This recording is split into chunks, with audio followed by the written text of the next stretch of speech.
शाखा मन्त्रालयको कोभिड-19 सम्बन्धी नियमित प्रेस ब्रिफिङमा स्वागत छ। म प्राध्यापक डाक्टर जागेश्वर गौतम। हामी हरेक दिन जस्तै आज पनि नेपालमा कोभिड-19 को राष्ट्रिय अद्यावधिक विवरण नेशनल अपडेटका साथ उपस्थित भएका छौं। आज हामीले आयुर्वेद चिकित्सालय नरदेवीका निर्देशक डाक्टर प्रदीप केसीलाई निम्त्याएका छौं। नमस्कार। हामीलाई सांकेतिक भाषामा सागर सुवेदीले साथ दिइरहनु भएको छ। आज देशभरि जम्मा सक्रिय संक्रमितहरूको संख्या 18,413, संस्थागत आइसोलेसनमा रहनुभएको व्यक्तिहरूको संख्या 10,671 र प्रदेश अनुसार आइसोलेसन केन्द्रमा रहनुभएको संख्या प्रदेश 1 मा 990, प्रदेश 2 मा 852, बागमती प्रदेशमा 5,706, गण्डकी प्रदेशमा 680, प्रदेश 5 मा 1,132, कर्णाली प्रदेशमा 368, सुदूरपश्चिम प्रदेशमा 943 जना हुनुहुन्छ। यसै गरी होम आइसोलेसनमा घरमै आइसोलेसनमा रहनुभएको संख्या प्रदेश अनुसार यस प्रकार छ। प्रदेश 1 मा 715, प्रदेश 2 मा 4,300, बागमती प्रदेशमा 2,050, गण्डकी प्रदेशमा 43, प्रदेश 5 मा 418, कर्णाली प्रदेशमा 77 र सुदूरपश्चिम प्रदेशमा 129 गरी जम्मा 7,742 जना हुनुहुन्छ। हाल विश्व नै कोभिड-19 को चपेटामा छ। नेपाल पनि यसबाट अछुतो रहन सकेको छैन। आजसम्मको तथ्याङ्क हेर्दा विश्वमा 9,61,98,260 जना व्यक्तिहरू कोभिड-19बाट संक्रमित हुनुभएको छ भने 8,67,756 जना व्यक्तिको निधन भइसकेको छ। निको हुनेको संख्या 1,84,58,584 छ। नेपालमा आजको पीसीआर जम्मा 13,413 गरी जम्मा 7,31,852 परीक्षण भएको छ। क्वारेन्टिनमा रहनुभएका व्यक्तिहरूको संख्या 6,749 रहेको छ। कोभिड-19बाट संक्रमण मुक्त भई गत 24 घण्टामा डिस्चार्ज हुनुहुनेहरूको संख्या जम्मा 917 छ। आजसम्म डिस्चार्ज हुनुहुने जम्मा 24,207। कोभिड-19 संक्रमणबाट मुक्त हुने दर 56% छ। संक्रमितहरू निको भई घर फर्किसक्नु भएको छ। उहाँहरूको उपचार तथा हेरचाहमा अहोरात्र खटिनुभएका चिकित्सक, नर्सिङ स्टाफ, स्वास्थ्यकर्मी तथा अन्य सहयोगी शुभेच्छुकहरूलाई स्वास्थ्य तथा जनसङ्ख्या मन्त्रालय हार्दिक धन्यवाद दिन चाहन्छ। हामीलाई 2वटा कल सेन्टरबाट 1,098 वटा कल प्राप्त भएका छन् र अब म आरटीपीसीआर पोजिटिभ परीक्षणको नतिजा बताउन गइरहेको छु। प्रदेश 1 मा उदयपुरमा 2 जना, ओखलढुङ्गामा 7 जना, झापामा 12 जना, तेह्रथुममा 2 जना, धनकुटामा 3 जना, मोरङमा 46 जना, सङ्खुवासभामा 6 जना र सुनसरीमा 27 जना हुनुहुन्छ। प्रदेश 2 मा धनुषामा 64, पर्सामा 65, बारामा 71, महोत्तरीमा 20, रौतहटमा 29, सप्तरीमा 1 र सर्लाहीमा 109। बागमती प्रदेशमा काठमाडौँमा 357, काभ्रेपलाञ्चोकमा 7, चितवनमा 56, दोलखामा 5, धादिङमा 3, नुवाकोटमा 4, भक्तपुरमा 42, मकवानपुरमा 22, रामेछापमा 1, ललितपुरमा 46 र सिन्धुपाल्चोकमा 3 जना हुनुहुन्छ। गण्डकी प्रदेशमा कास्कीमा 31, गोर्खामा 5, तनहुँमा 3, नवलपरासी पूर्वमा 6, लमजुङमा 9 र बागलुङमा 1 जना हुनुहुन्छ। प्रदेश 5 मा कपिलवस्तुमा 11, गुल्मीमा 10, दाङमा 4, नवलपरासीमा 9, पाल्पामा 2, प्युठानमा 2, बर्दियामा 5, बाँकेमा 8 र रूपन्देहीमा 52 जना हुनुहुन्छ। कर्णाली प्रदेशमा कालीकोटमा 2, जाजरकोटमा 1, दैलेखमा 6, सल्यानमा 2 र सुर्खेतमा 7 जना हुनुहुन्छ। सुदूरपश्चिम प्रदेशमा अछाममा 6, कञ्चनपुरमा 3, कैलालीमा 15, डोटीमा 4, दार्चुलामा 2, बझाङमा 10, बाजुरामा छैन र बैतडीमा 2 जना हुनुहुन्छ। र आज जम्मा महिला 394 जना र पुरुष 834 जना गरी जम्मा 1228 जना संक्रमित हुनुहुन्छ र हालसम्म संक्रमित भएको संख्या 42,877 पुगेको छ। प्रादेशिक रूपमा क्वारेन्टिनमा रहेका व्यक्तिहरूको संख्या प्रदेश 1 मा 934, 2 मा 617, बागमती प्रदेशमा 451, गण्डकी प्रदेशमा 2365, प्रदेश 5 मा 875, कर्णालीमा 234, सुदूरपश्चिममा 1273 गरी जम्मा 6749। डिस्चार्ज हुनेको संख्या प्रदेश 1 बाट 2001, प्रदेश 2 6471, बागमतीमा 1579, गण्डकीमा 1717, प्रदेश 5 मा 5276, कर्णालीमा 2137 र सुदूरपश्चिम प्रदेशमा 5006 गरी 24207। आइसियुमा उपचाररत संख्या प्रदेश 1 मा 5, प्रदेश 2 मा 27, बागमतीमा 85, गण्डकीमा 5, प्रदेश 5 मा 19 गरी जम्मा 141। भेन्टिलेटरमा रहेका बिरामीहरूको संख्या प्रदेश 1 मा 1, बागमतीमा 13 र प्रदेश 5 मा 3 गरी 17 जना। 500 भन्दा माथि उपचाररत रहेका जिल्लाहरू मोरङ, सुनसरी, धनुषा, पर्सा, बारा, महोत्तरी, रौतहट, सर्लाही, काठमाडौँ, ललितपुर, चितौन र रूपन्देही छन्। संक्रमितहरू सुन्ने भएको जिल्लाहरूमा ताप्लेजुङ, सोलुखुम्बु, मुस्ताङ, मुगु, डोल्पा र हुम्ला। यसपछि डाक्टर प्रदीप केसीले आफ्नो भनाइ राख्नुहुन्छ। नमस्कार, धन्यवाद डाक्टर। मलाई आज यो स्वास्थ्य तथा जनसङ्ख्या मन्त्रालयको नियमित प्रेस ब्रिफिङ कार्यक्रममा केही कुराहरू आयुर्वेदको तर्फबाट राख्न यो मौका दिनुभएकोमा म स्वास्थ्य मन्त्रालय र विशेष गरी स्वास्थ्य मन्त्रालयका प्रवक्ताज्यूलाई हार्दिक धन्यवाद व्यक्त गर्न चाहन्छु। विशेष गरी आयुर्वेद चिकित्सालय नरदेवीले अहिले यो नन कोभिड डेडिकेटेड हस्पिटल हो। हामी कहाँ कोभिडका संक्रमित बिरामीहरू हामीले राख्ने गरेका छैनौँ। तर यो कोभिड-19 को जुन समस्या अहिले चाहिँ विश्वमा नेपालमा जुन बढिरहेको छ, यसको कारणले नेपालमा र विश्व स्तरमा पनि विभिन्न टीका टिप्पणी अथवा कुन तरिकाले आफू यसबाट रोगबाट जोगिन सकिन्छ भनेर जनमानसमा विभिन्न कुराहरू पनि उहाँहरूले पनि विभिन्न सञ्चार माध्यम मार्फत ज्ञान हासिल गरिराख्नु भएको छ र आयुर्वेदका केही कुराहरू अहिले हाम्रो चाहिँ सामाजिक सञ्जाल र यो टिभी रेडियोहरूमा पनि विभिन्न रूपमा तरङ्गित भइरहेका छन्। यस सम्बन्धमा आयुर्वेद चिकित्सालय नरदेवी आयुर्वेद चिकित्साको विधिको पुरानो एउटा संस्थाको हैसियतमा अहिले हामीले स्वास्थ्य मन्त्रालय मार्फत र हाम्रो तर्फबाट यो कोभिड नियन्त्रणको महामारीलाई रोकथाम गर्न हामीले के गर्न सक्छौं र अर्काको विरोध नगरी हाम्रा कुराहरूलाई कसरी अगाडि ल्याउन सक्छौं र एक अर्काको परिपूरक र एक अर्कालाई सहयोग कसरी गर्न सक्छौं र यो कोभिडको महामारीबाट हामी कसरी बच्न सक्छौं भन्ने सन्दर्भमा म हाम्रो अहिले चिकित्सालयले जुन सेवा प्रवाह गरिरहेको छ यस बारेमा एक दुईवटा कुरा छोटकरीमा भन्न चाहन्छु।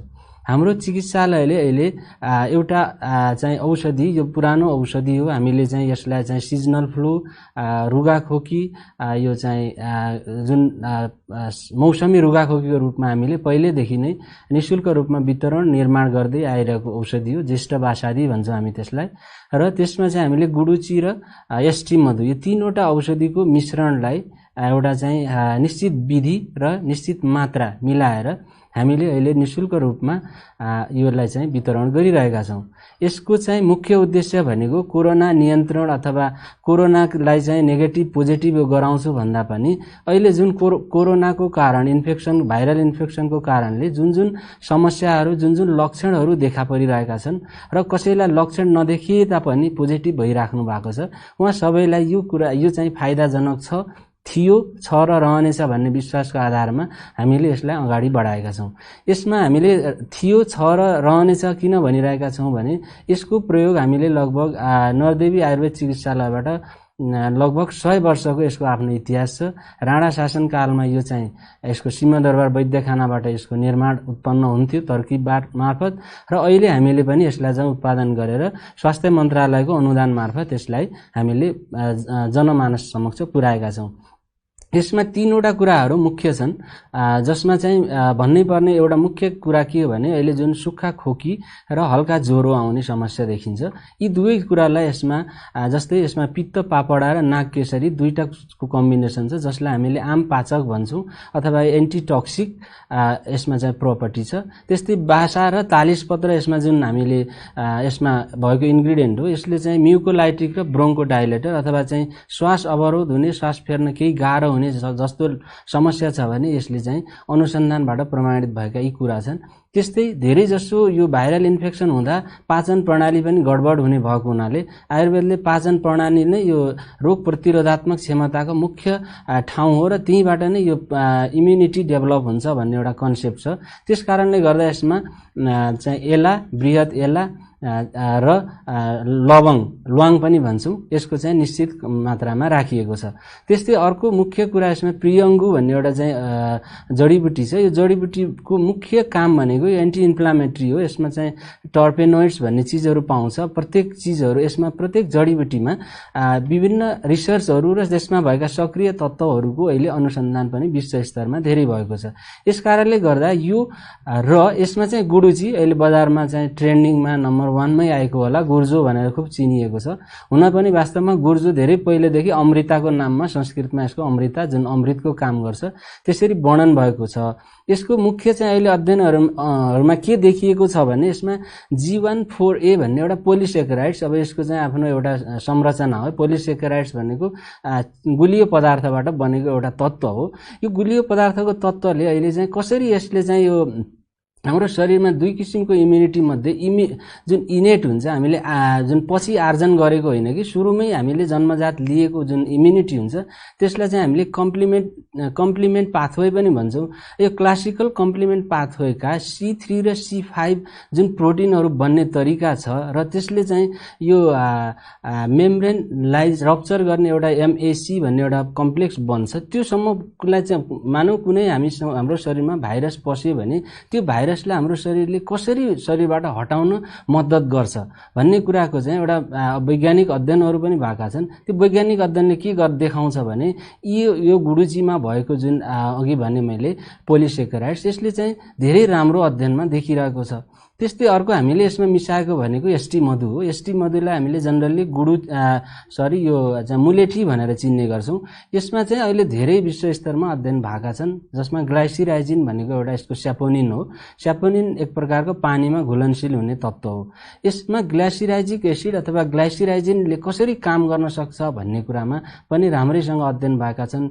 यो जहाँबाट यो कोरोना भाइरस डेभलप भयो, वुहान सिटी चीनको, त्यसमा चाहिँ एउटा चाहिँ science and technology Huazhong university of science and technology भन्ने युनिभर्सिटी छ। उहाँहरूले अहिले निकट भविष्यमै प्रकाशित गरेको antimicrobial agent, journal of antimicrobial agent भन्ने यसमा पनि आइसकेको छ। भन्नुको अर्थ यो एसटी मधुमा भएको ग्लाइसिराइजिन जस्तै हाम्रो गुडुचीले हामीले चाहिँ यो वैज्ञानिक रूपमा हामीले कसरी चाहिँ यो भाइरल इन्फेक्सन शरीरमा भएको भाइरसलाई जुन फोक्सोका ACE2 रिसेप्टर हुँदै भित्र जाने प्रक्रियालाई कसरी रोक्ने, भित्र गइसकेपछि एउटा ROS भन्ने चाहिँ जुन इन्फ्लामेटरी चिजहरूले हाम्रो एल्भियोलाईहरूमा चाहिँ समस्या ल्याउँदै जान्छन्, तिनीहरूलाई कसरी रोक्दै जान्छ भन्ने कुरा जुन अन्तर्राष्ट्रिय रूपमा प्रमाणित पनि भइसकेका छन् र हाम्रो चाहिँ यो अनुभव सिद्ध एउटा प्रणाली पनि हो।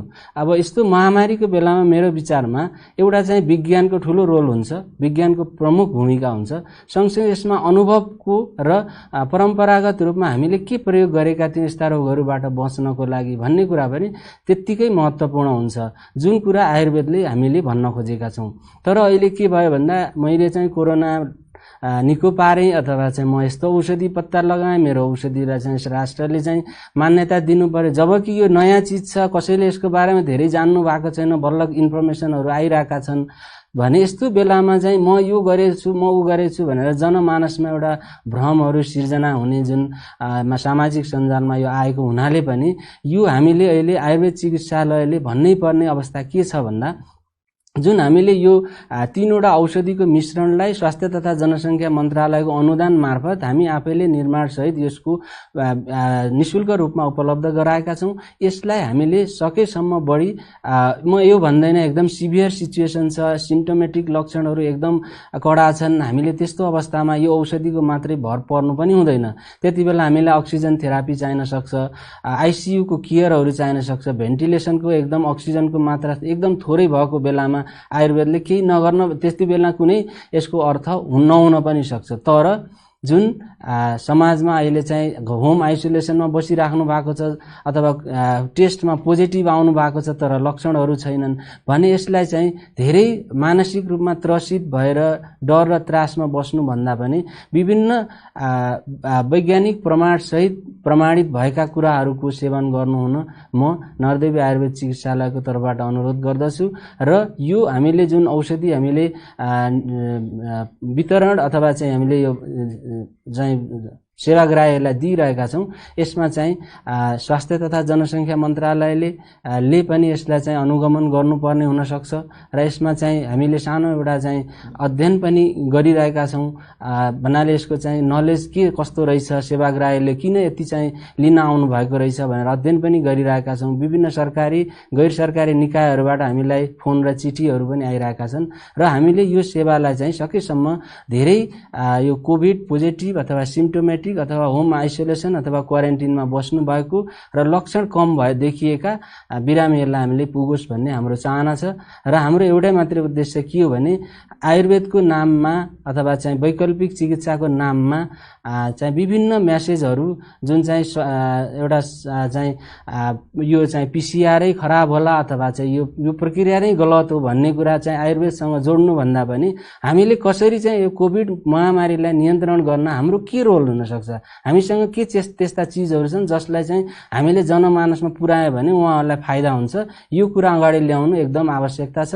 यसमा चाहिँ आयुर्वेद तथा वैकल्पिक चिकित्सा विभागले प्रोटोकल पनि गर्नुभएको छ, बनाएका छौँ। देश स्तरमा योगा र सहितका यो हाम्रा चाहिँ औषधिहरू चाहिँ प्रयोग पनि भएका छन् र यो सरकारी निकायहरूबाट भएका कामहरूको चाहिँ बढीभन्दा बढी फाइदा लिने र नचाहिने हल्लाको पछाडि नलागी आयुर्वेदलाई त्यो हल्लाको पछाडि मात्रै नबुझिदिनु हुन म विनम्र अनुरोध गर्दछु। हस्, धन्यवाद सर डाक्टर प्रदीप केसीलाई। म चाहिँ केही अनुरोधहरू छन् हामीसँग। नेपालमा कोभिड-19 का बिरामीहरू दिन प्रतिदिन बढिरहेको अवस्था छ।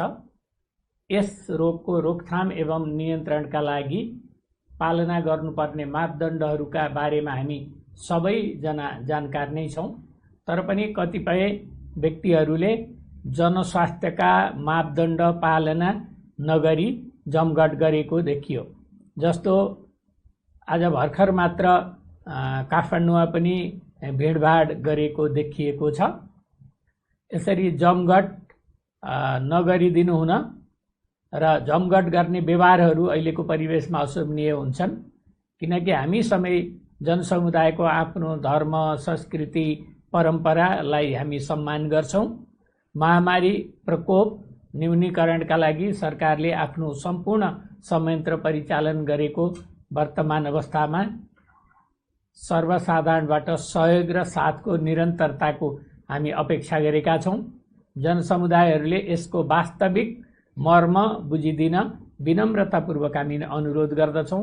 यस रोगको रोकथाम एवं नियन्त्रणका लागि यहाँहरूको विशेष भूमिका रहेको छ। यहाँहरू मार्फत आफू अन्तर्गतका ओडा एवं टोलमा हुने गरेका जमघटहरूको विशेष निगरानी गर्ने गरौँ। जनस्वास्थ्यका मापदण्ड कडाइका साथ पालना गराउन स्वास्थ्य तथा जनसङ्ख्या मन्त्रालय विशेष अनुरोध गर्न चाहन्छ। कोभिड-19 पोजिटिभ व्यक्तिहरूलाई निको हुनका लागि हामी सबैले सहयोग र साथ दिउँ। यो संक्रमण कुनै दैविक दोषबाट आएको होइन। यो सङ्क्रमित व्यक्तिमा भएको भाइरस श्वास प्रश्वासको माध्यमबाट स्वस्थ व्यक्तिमा सर्ने रोग हो। यो सङ्क्रमण देखा परेपछि धेरैजसो व्यक्तिहरू 2 हप्तामै पूर्ण रूपमा निको हुने गरेका छन्। तर ज्येष्ठ नागरिकहरू, दीर्घ रोगबाट पीडित व्यक्तिहरू, जोसँग रोगको प्रतिरोधात्मक शक्ति क्षमता कम छ, उहाँहरू यसबाट सङ्क्रमित भई ज्यान जाने समेत जोखिममा पर्ने गरेको अवस्था छ। त्यसकारण ज्येष्ठ नागरिक, दीर्घ रोग भएका व्यक्तिहरू र बालबालिकाहरूलाई यस्तो महामारीको अवस्थामा सबै क्षेत्रबाट विशेष ख्याल गर्ने गरौँ। सङ्क्रमित सबै व्यक्तिहरू सावधानीका उपायहरू अपनाई 2 हप्तासम्म आइसोलेसनमा बसौँ। यस रोगका बारेमा छरछिमेकमा खुलेर छलफल गरौँ। सङ्क्रमित व्यक्तिलाई अवहेलना नगरौँ, बरु यो सङ्क्रमण आफ्नो समाज टोलमा फैलिन नदिनका लागि चाल्नुपर्ने कदमका बारेमा दैनिक छलफल बहस गरौँ र समाजमा बसोबास गर्ने व्यक्ति बीचमा कोभिड-19 रोकथाम र नियन्त्रणका लागि सचेतना अभियान सञ्चालन गरौँ। स्थानीय स्रोत र साधनको समुचित प्रयोग गरी विद्यमान जीवनशैली परिवर्तनका लागि अगाडि बढौँ। र यति भन्दै हामीले बिरामीको व्यवस्थापनको बारेमा थोरै कुरा भन्न गइरहेका छौँ। सङ्क्रमण भइसकेपछि हामीले 3 ठाउँमा बिरामीलाई चाहिँ राख्न सक्छौँ। एउटा होम आइसोलेसनमा, जसको घरमा होम आइसोलेसनमा बस्न सक्ने सुविधा छ, उहाँहरू घरमा बस्न सक्नुहुन्छ। जसको घरमा बस्ने सुविधा छैन, छुट्टै बाथरुम छैन, छुट्टै कोठा छैन, बस्न गाह्रो छ, उहाँहरूलाई हामी आइसोलेसन सेन्टरहरू व्यवस्था गरेका छौँ। हामीलाई पुग्ने गरी आइसोलेसन सेन्टरहरू उपलब्ध छन्। ती आइसोलेसन सेन्टरमा राख्न सकिन्छ र लक्षण नभएका बिरामीहरूलाई चाहिँ हामीले अस्पतालमा भर्ना गर्दैनौँ। अब अस्पतालको हकमा हामीले अस्पतालको व्यवस्था गरेका छौँ। कैयौँ निजी अस्पतालहरू पनि नेपाल सरकार स्वास्थ्य तथा जनसङ्ख्या मन्त्रालयसँग सम्झौता गरी अहिले सञ्चालनमा ल्याउनु भएको छ र उहाँहरूले उपलब्ध गराउनु भएको बेडमा सरकारी अस्पतालमा हामी चाहिँ अस्पतालमा भर्ना हुने लक्षण भएका बिरामीहरूलाई व्यवस्थापन गरेका छौँ। र अर्को कुरा, कोरोना विरुद्ध संसारभरि नै आक्षेप लगाइएको छ। यो PCR टेस्ट गरेर कोरोना पत्ता लगाउने पद्धतिको पनि विरोध भएको छ। कतिपय ठाउँमा जुलुसहरू पनि भएका छन्। यो चाहिँ विश्व स्वास्थ्य सङ्गठनले गरेको कोरोना को उपचार, रोकथाम, निदानका लागि गरेका प्रयासहरूको बारेमा क्वेसन उठाइएको छ। यो सरासर गलत छ। यस्तो गर्नु हुँदैन र अहिले हामी आफू पनि बाँच्नुपर्छ र अरूलाई पनि बचाउनुपर्छ। र कतिपय अस्पतालमा बिरामीहरूलाई अस्पतालमा भर्ना नलिएको भन्ने पनि गुनासो आएको छ र यसको लागि हामीले कानुनी कारबाहीको लागि हामीले स्वास्थ्य तथा जनसङ्ख्या मन्त्रालयले जाँचबुझ गर्न सुरु गरिसकेको छ। यसको रिजल्ट आएपछि हामी यहाँहरूको अगाडि प्रश्न फेरि राख्नेछौँ। अर्को कुरा, ल्याबको रिपोर्टहरूमा चाहिँ टेस्टै नगरेको रिपोर्ट आयो भन्ने पनि गुनासो हामीलाई प्राप्त भएको छ, सूचना प्राप्त भएको छ। त्यो के भएको हो भनेर हामीले छानबिन गरिरहेका छौँ। त्यसको सत्य तथ्य हाम्रो अगाडि आएपछि हामीहरू यहाँहरू सामु राख्नेछौँ। अर्को कुरा भनेको औषधि र भ्याक्सिनको बारेमा छ। आजको दिनसम्म एलोप्याथिक, आयुर्वेद, होमियोप्याथी, युनानी र अरू कुनै पनि वैकल्पिक चाहिँ स्वास्थ्य विधामा यो औषधि, कोरोनाको विरुद्धमा औषधि पत्ता लागेको छैन। हामीले अहिलेसम्म प्रयोग गर्ने औषधि भनेका कोरोनाको कारण उत्पन्न हुने समस्याहरूको उपचारको लागि मात्रै सहयोगी औषधिहरू हुन् र यसमा चाहिँ भ्रम नपर्न म सबैलाई चाहिँ अनुरोध गर्छु। र भ्याक्सिनको कुरा पनि अहिलेसम्म कुनै पनि भ्याक्सिन पत्ता लागेको छैन। यो फेज 3 ट्रायलसम्म पुगेको छ र जुन दिन यो भ्याक्सिन चाहिँ पत्ता लाग्छ, नेपाल सरकारले गाभीसँग वार्तालाप गरिरहेको छ र भ्याक्सिन पत्ता लाग्दा बित्तिकै नेपालमा भ्याक्सिन ल्याउने कुराको लागि चाहिँ नेपाल सरकार दत्तचित्त भएर लागेको पनि यहाँहरूलाई म जानकारी गराउन चाहन्छु। र आज हामीलाई दुःखद खबरहरू छन्। गत 24 घण्टामा 6 जना व्यक्तिको निधन भएको छ। निधन हुनेमा महिला 4 जना हुनुहुन्छ। चितवनको 40 वर्षीया, भक्तपुरको 40 वर्षीया, तनहुँको 92 वर्षीया र रूपन्देहीको 77 वर्षीया 4 जना महिलाको निधन भएको छ।